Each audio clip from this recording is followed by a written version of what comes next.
السلام علیکم ورحمۃ اللہ وبرکاتہ۔ بسم اللہ الرحمن الرحیم۔ الحمد للہ رب العالمین والصلاة والسلام علی رسولہ سیدنا و نبینا محمد وعلی آلہ واصحابہ اجمعین، اما بعد۔ محترم سامعین اکرام، کل گزشتہ ہم نے ایک دن قبل ایام تشریق سے متعلق احادیث کی روشنی میں بہت ساری باتیں آپ حضرات سے عرض کی تھیں، تو اس کے بعد میں ایک سوال سامنے ہمارے آیا اور اس سوال کا جواب دینا ضروری ہے، تو اس لیے آج آپ کے سامنے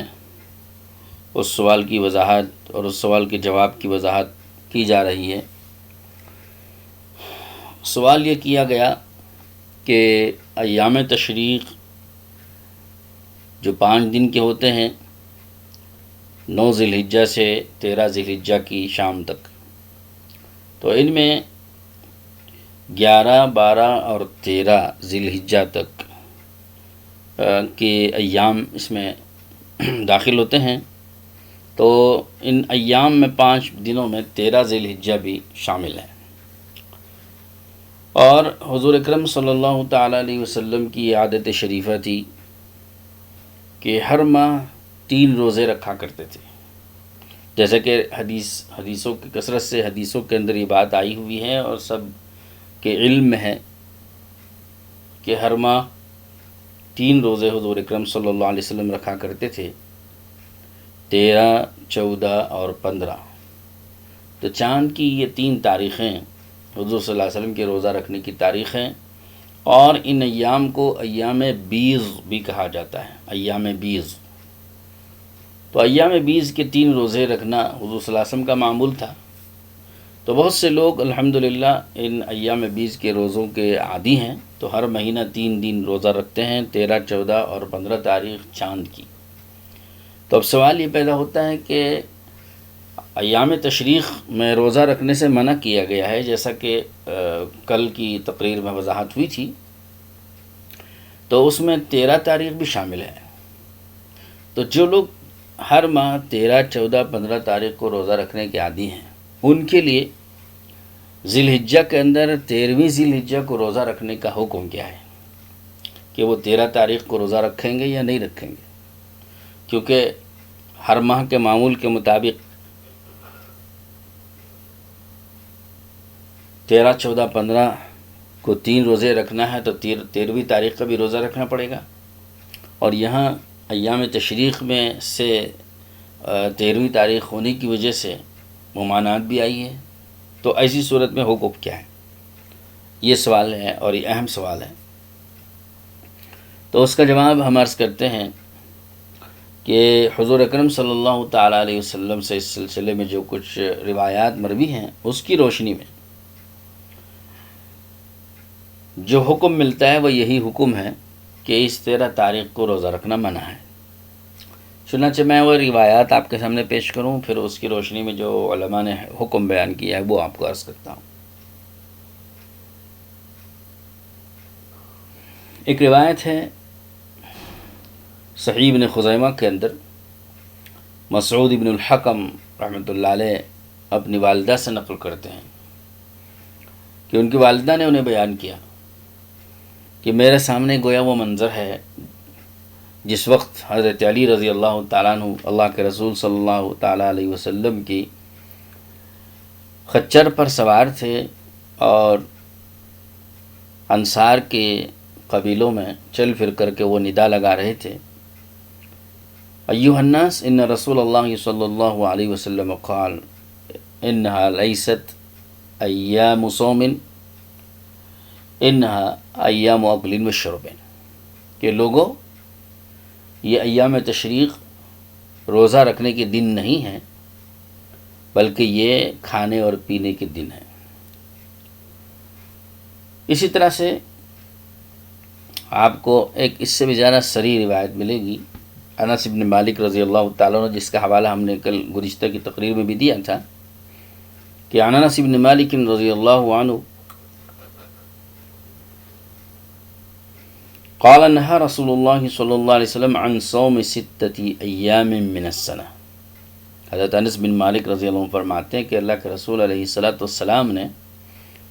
سال بھر میں 6 دن روزہ رکھنے سے آپ نے منع فرمایا۔ 3 ایام من التشریق، ایام تشریق میں سے 3 دن۔ دیکھیے لفظ میری بات، میرے ان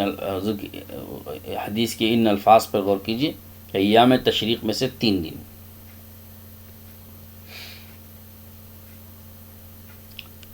اور ویوم الفطر ویوم الاضحیٰ ویوم الجمعہ مختصۃ من الایام۔ ایام تشریق کے 3 دن اور یوم الفطر عید الفطر کا دن، ویوم الاضحیٰ عید الاضحیٰ کا دن 10ویں ذی الحجہ کا دن، ویوم الجمعہ مختصۃ من الایام، اور دوسرے دنوں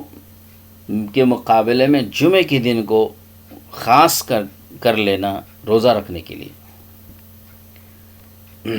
یہ حضور صلی اللہ علیہ وسلم نے منع فرمایا۔ تو ان حدیث کے ان الفاظ میں اگر آپ غور کریں تو ہماری بات کا واضح طور پر یہاں پر جواب موجود ہے، وہ یہ کہ آپ علیہ السلام نے عید الفطر کا الگ شمار، پھر عید الاضحیٰ کا الگ شمار کر کے 3 ایام من ایام التشریق فرمایا کہ ایام التشریق میں سے 3 دن یوم الاضحیٰ کے علاوہ حضور نے شمار کیے ہیں۔ تو آپ جانتے ہیں کہ کل ایام تشریق 5 دن کے ہیں، 9، 10، 11، 12 اور 13۔ 9 تاریخ کو تو خود حضور صلی اللہ علیہ وسلم نے روزہ رکھنے کی ترغیب دی ہے، صرف حاجیوں کو روزہ رکھنے سے منع کیا ہے، عمومی طور پر تو لوگوں کو منع نہیں کیا ہے، تو روزہ رکھنے کی تو فضیلت بیان ہوئی ہے، تو اس میں 9ویں ذی الحجہ تو داخل نہیں ہے۔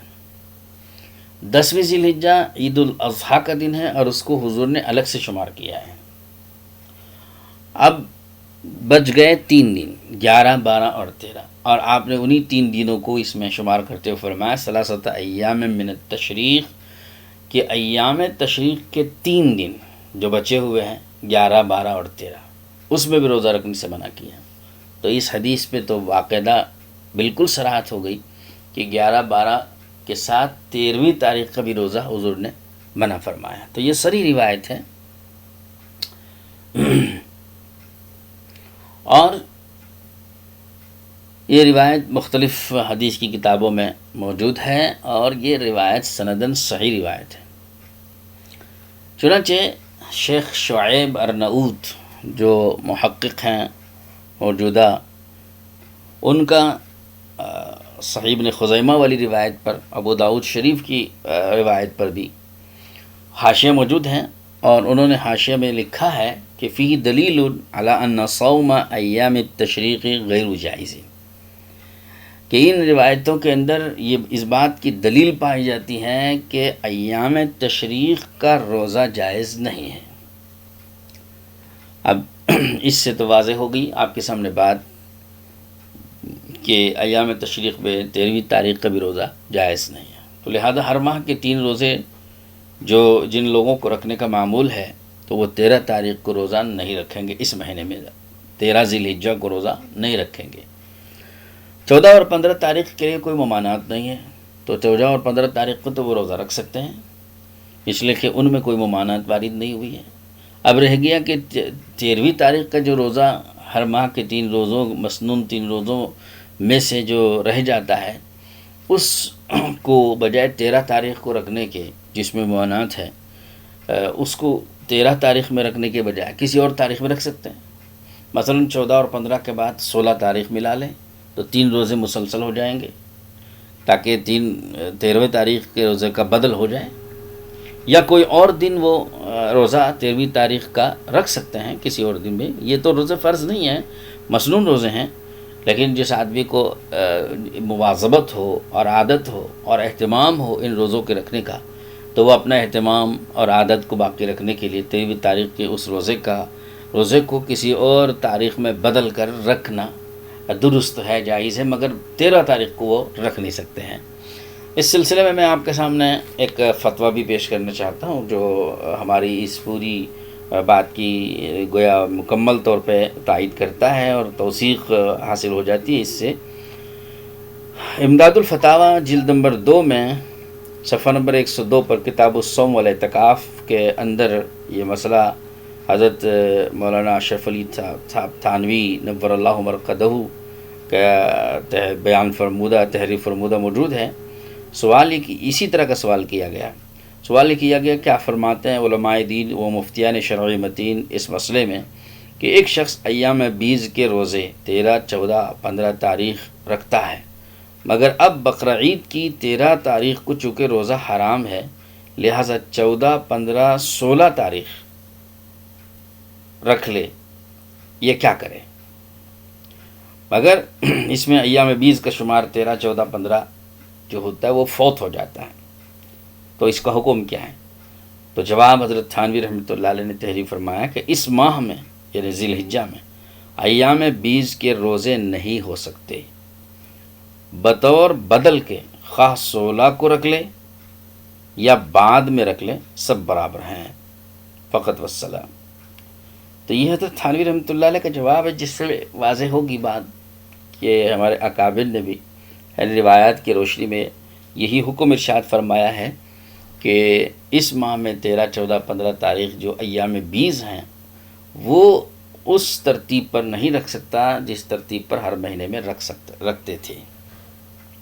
یہاں ان کو ترتیب بدلنی پڑے گی اور 13 تاریخ ان کو چھوڑنا پڑے گا، چونکہ 13 تاریخ کو روزہ رکھنا جائز نہیں ہے۔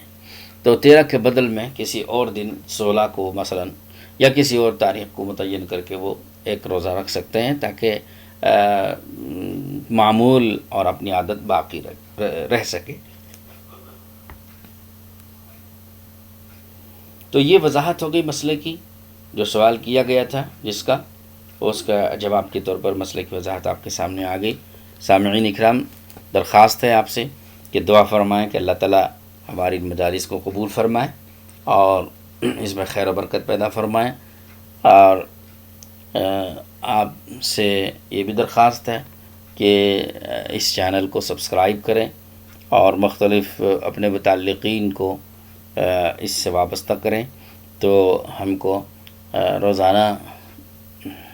یا وقتاً فوقتاً اللہ تعالیٰ جیسے توفیق عطا فرمائے آپ حضرات سے مخاطب ہونے کا موقع ملے گا، اور آپ کے سامنے دینی معلومات قرآن و حدیث کی روشنی میں، فقہاء کرام کے کلام اور اکابر کی رہنمائی میں آپ کے سامنے انشاءاللہ پیش کرتے رہیں گے۔ اللہ تعالیٰ ہم سب کو توفیق نصیب فرمائے۔ السلام علیکم ورحمۃ اللہ وبرکاتہ۔